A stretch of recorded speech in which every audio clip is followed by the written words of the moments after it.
Good evening, ladies and gentlemen. Welcome to Iggy's Toy Parade and Soldier Review. I'm your host, Iggy. Yay. Thank you for that. Well, guys, today we're in the new, I don't know if it's improved, but the new Cowboy Kitchen.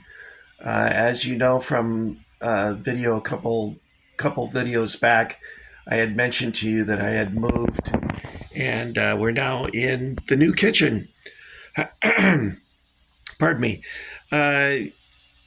So, what is our topic tonight?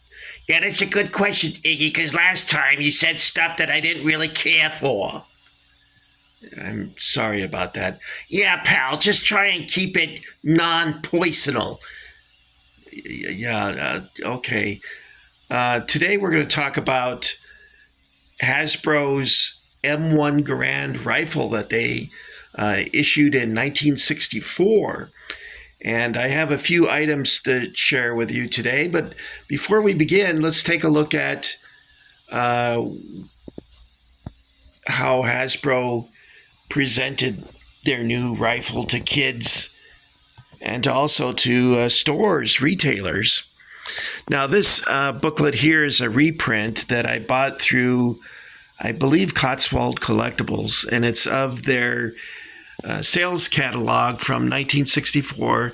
They would give these to their sales staff to go around to different retail outlets to show them what G.I. Joe is about.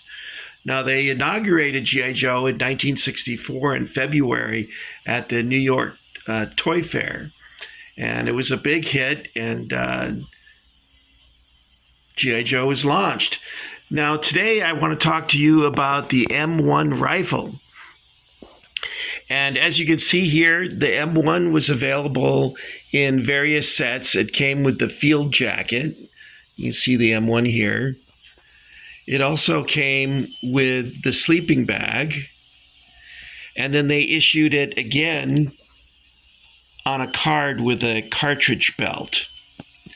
They also had a white M1 Garand, and I'm going to show that to you now. By the way, if you don't have this, I highly recommend it. It's a lot of fun.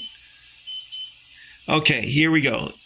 And that was issued with the Marine, dress Marine outfit. Now, later they would issue a white M1 with their 10th Mountain Division, or what did they call it? Ski Patrol. And they would also release it under a Shore Patrol package, a white cartridge belt with a white M1 rifle. You can see here in the Sears catalog how it was presented. This is the small card set, and then here is the boxed, I'll call it a box set, but M1 with the field jacket. And I should have the Marine. Oh, yeah, here we go. There's the Marine with the M1 again. Now, I mentioned to you that it came later, the white rifle came later in a ski patrol and also in a shore patrol set.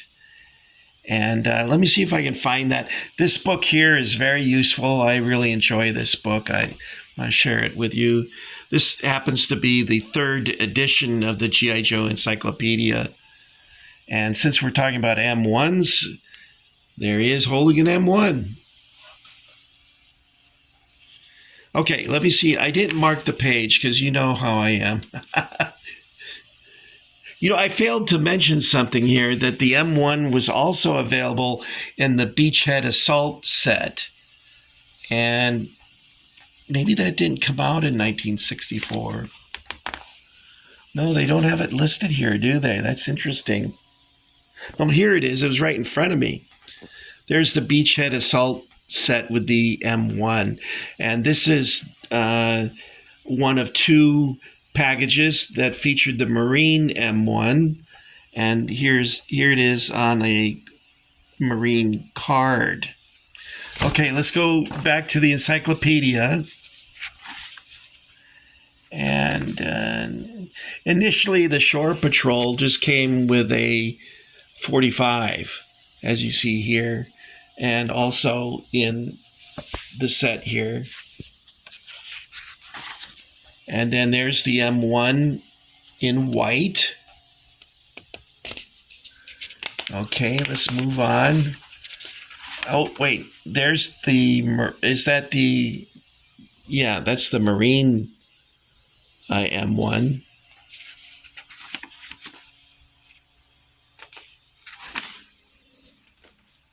There's the white rifle again for the Marine.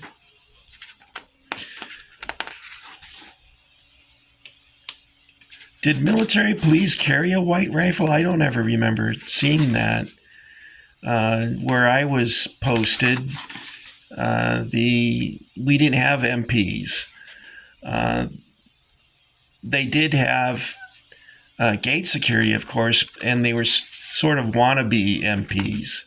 I can't remember what we called them, though.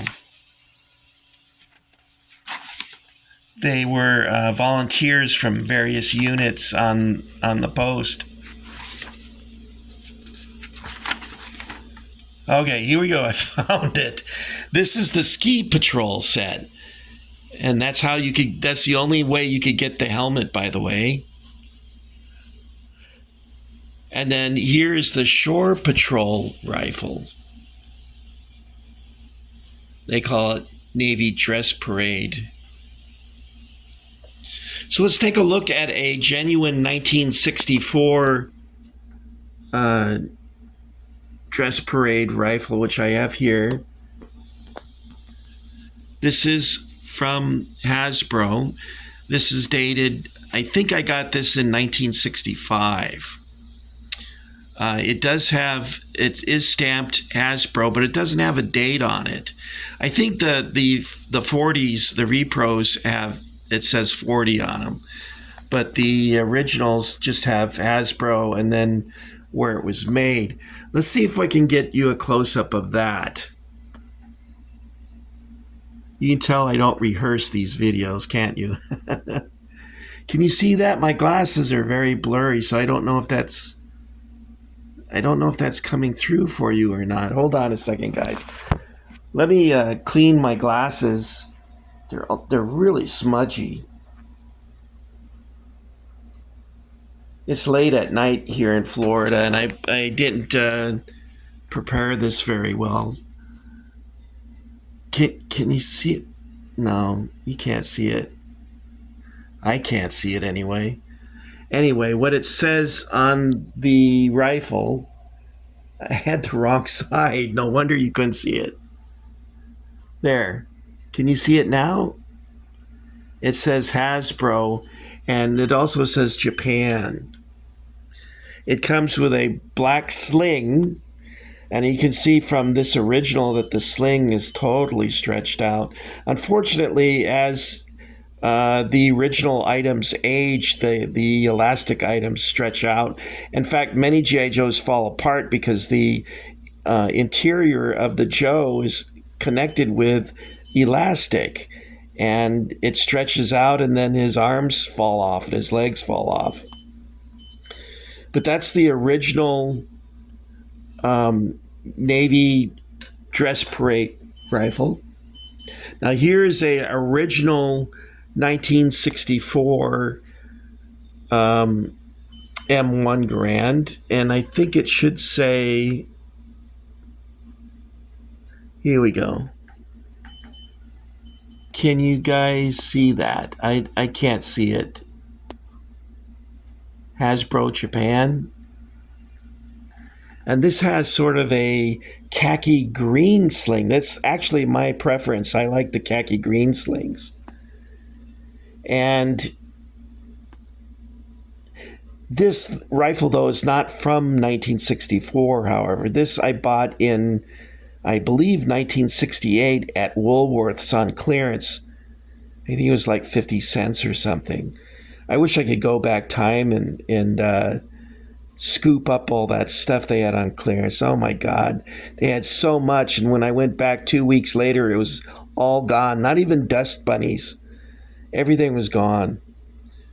So this is what a 1964 era M1 rifle looks like. Oh, by the way, to get these, I had to commit an act of burglary. This is my homemade G.I. Joe footlocker, and I had to break into it because I couldn't find the keys.